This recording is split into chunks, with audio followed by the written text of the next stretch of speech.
வணக்கம் நண்பர்களே. இன்றைக்கி என்னுடைய அனுபவத்தில் தோட்டத்தை கவனிக்க வேண்டிய டிப்ஸுகள் நிறைய சொல்கிறோமா. வந்து நம்ம பார்க்க வேண்டியது ஆரோக்கியமான மண், செடிங்களுக்கு ஈரப்பதம், 3வது வெயிலில் இருக்கணும் செடி, 4 செடிகளில் பூச்சி தாக்குதல் இருக்கான்னு பார்க்கணும், 5 அவங்களுக்கு இயற்கை உரம் கொடுக்கறதுமா. இது ரொம்ப முக்கியமானது. மண் ஆரோக்கியமாக இருந்தால் தான் செடிகள் ரொம்ப வளர்ச்சியாக வளருவாங்க. ஈரப்பதம் இருந்துகிட்டு இருக்கணும்னா காலையில் இல்லைன்னா மாலையில் தண்ணி ஊற்றலாம். அடுத்து ஒரு செடிக்கும் மற்றொரு செடிக்கும் கேப் இருக்கணுமா. அப்போ தான் செடிங்களுக்கு தகுந்த காற்றோட்டம் இதெல்லாம் நல்லாவே கிடைக்கும். அடுத்து ஈரப்பதம் மாலையில் இல்லைன்னா காலையில் தண்ணி ஊற்றணும்னு சொல்கிறேன். அடுத்து சிறிய தொட்டிகளாக இருந்தால் பெரிய தொட்டியாக மாற்றுறது ஒரு பாயிண்ட்டுமா. நம்ம சின்ன தொட்டிலே செடி வச்சு வளர்த்துட்ருப்போம். அவங்க ஒரு குறிப்பிட்ட அளவுக்கு வந்ததுக்கப்புறம் வேறு கீழே பறவை இடம் இருக்காது. அதனால் நம்ம அவசியம் தொட்டி மாற்றணும். அடுத்து நம்ம இயற்கை உரம் தான் கொடுக்கணும்.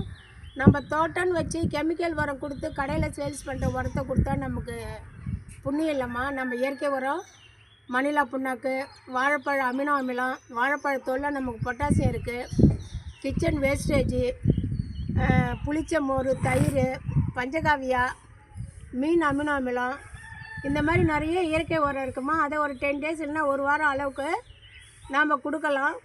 அடுத்தோடைய செடியோடைய வளர்ச்சி எப்படி இருக்குன்னு பார்க்கணும். செடி நல்லா ஆரோக்கியமாக இருக்காங்களா என்னன்னு பார்க்கணும். அடுத்து செடியில் உள்ள காய்ந்த கிளைகள், முற்றிய இலைகள் இவங்கெல்லாம் அப்புறப்படுத்தணும். இல்லை ஒரே செடியாக இருக்குன்னா அதை ஒரு 2-3 செடியாக உருவாக்கலாம். அது எப்படி உருவாக்கணும்னு பார்த்து ஒரு செடி நல்லாயிருக்கும், நல்லா பூ கொடுக்கும், அது ரொம்ப பிடிச்சிருக்கும்.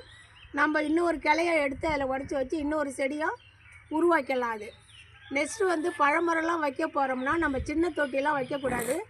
அதுக்கு தகுந்த குரோபக் இருக்குது, இல்லை அதுக்கு தகுந்த ட்ரம் இருக்குது, ஒரு 25 லிட்டர் பெயிண்ட் வாலி, இந்த மாதிரி தான் பழமரங்கள்லாம் வைக்கணும். அடுத்து நம்ம வைக்கிற தோட்ட செடிங்களுக்கு நிழல் இருக்கக்கூடாதுமா, வெயில் இருக்கணும். ஏன்னா ஒரு குறிப்பிட்ட நேரம் தொடர்ந்து நிழல் இருக்கும். இல்லை வீட்டு தோட்டமாக இருந்தால் மேலே தென்னையாக இருக்கலாம், மரங்களாக இருக்கலாம், பாதி நிழல் கொடுக்கும்.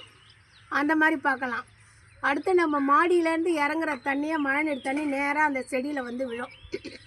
அந்த மாடியோடைய பக்கவாட்டம், கூரையோடைய பக்கவாட்டம் நேராக நம்ம வச்சுருக்க செடியில் விழுந்து வேர் பாதிக்க வாய்ப்பு இருக்குது. அதையும் நம்ம பார்த்து செடி வைக்கணும்.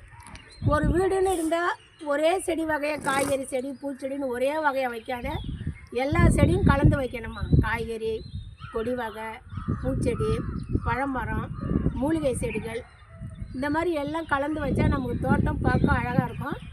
இன்னும் நமக்கு அழகு செடிகள் கூட வைக்கலாம். இந்த போகன் வில்லா, ரங்குன் மல்லி, மூங்கில், வெட்டி வேறு, இதெல்லாம் ஒரு மாதிரி நமக்கு தேவையில்லாத செடிகள். ஆனால் தோட்டம் பசுமையாக இருக்கும், பார்க்க நல்லாயிருக்கும்.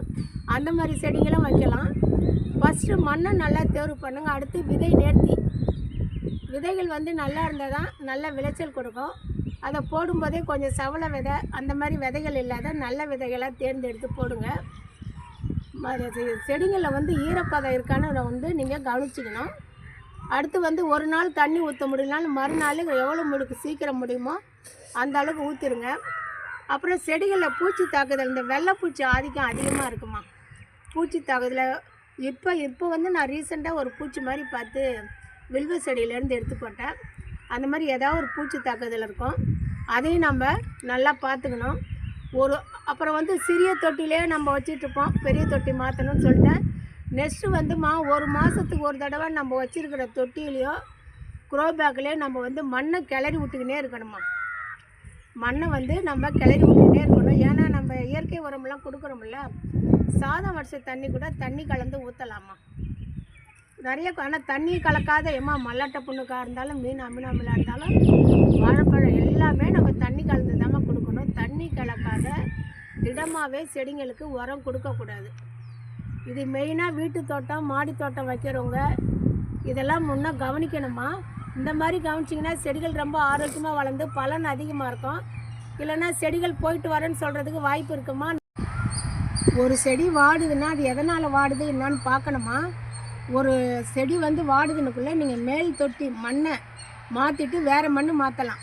தொட்டியில் நம்ம எடுக்க முடிஞ்ச அளவுக்கு மண் எடுத்துகிட்டு கொஞ்சம் இயற்கை ஃபெர்டிலைசர் கொடுத்து மண்ணை மாற்றினா செடி ஃப்ரெஷ்ஷாக வரும். 2வது தொட்டியில் ஹோல்ஸ் இருக்கான்னு பார்க்கணும். தினமுமே நம்ம தோட்டத்தை சுற்றி ஒரு 10 minutes எந்த செடி நல்லா இருக்குது போகுது, அதனுடைய எப்படி இருக்காங்க, வாட்டமாக இருக்காங்களான்னு நம்ம பார்க்கணும்.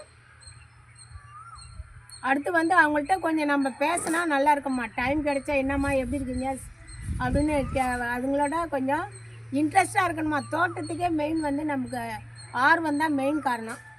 இதெல்லாம் பார்த்துங்க. அந்த இயற்கை உரம், ஆனால் இயற்கை உரம் கொடுக்க போதுமா, தொடர்ந்து ஒரே உரமாக கொடுக்கக்கூடாது. மணிலா புண்ணாக்குனா மணிலே புண்ணாக்காவே 10 நாளைக்கு ஒரு முறை கொடுக்கக்கூடாது. அமினோ அமிலன்னா அதுவே கொடுக்கக்கூடாது. கொஞ்சம் மாற்றி மாற்றி கொடுக்கணும். செடிங்களுக்கு ரொம்ப சத்தானது பொட்டாசியம். அந்த பொட்டாசியம் வந்து வாழைப்பழத்தோலில் கிடைக்குது, அதை பார்த்து கொடுக்கணும். சரிங்களா? ஆனால் பழமரம்லாம் நீங்கள் நட்டுட்டிங்கன்னாம்மா ரெகுலராக தண்ணி ஊற்றணும்னு அவசியம் இல்லை. 3 நாளைக்கு ஒரு தடவை கூட ஊற்றலாம். மரங்கள் தாங்கும், அதையும் பார்த்துக்கலாம். உங்களால் ரெகுலராக தோட்டத்துக்கு போய் தண்ணி ஊற்றிக்கிட்டு பாதுகாக்க முடியலன்னா இந்த மாதிரி பழமரங்கள் ஒரு 5 மரம் 4 மரம் வச்சிங்கன்னா கூட 2-3 நாளைக்கு ஒரு தடவை தண்ணி ஊற்றலாம். உங்களுக்கு டைம் கிடைக்கும்போது வந்து பார்த்துக்கலாம். தோட்டம் வந்து எப்போதும் உங்கள் நேரடி கவனத்தில் இருக்கிற மாதிரிம்மா.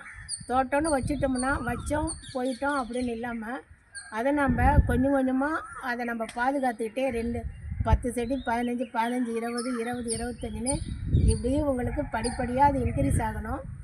தோட்டங்க ஃபஸ்ட்டு விதையை நல்லா தேர்ந்தெடுத்துங்க. இதெல்லாம் ரொம்ப முக்கியமாக பார்க்க வேண்டியது, போக வேண்டியது. வாசம் தர மலர்களாக வைங்க. சரிங்களா? இது முக்கியமான தோட்டத்தில் என்னென்ன செய்யணும் போகணுன்னு சொல்லி ட்ரைனேஜ் நல்லா இருக்கணுமா. தொட்டிலேருந்து தண்ணி இறங்குற ட்ரைனேஜ் நல்லா இருக்கணும். அதையும் நீங்கள் பார்த்துக்கணும். ரொம்ப நன்றிம்மா.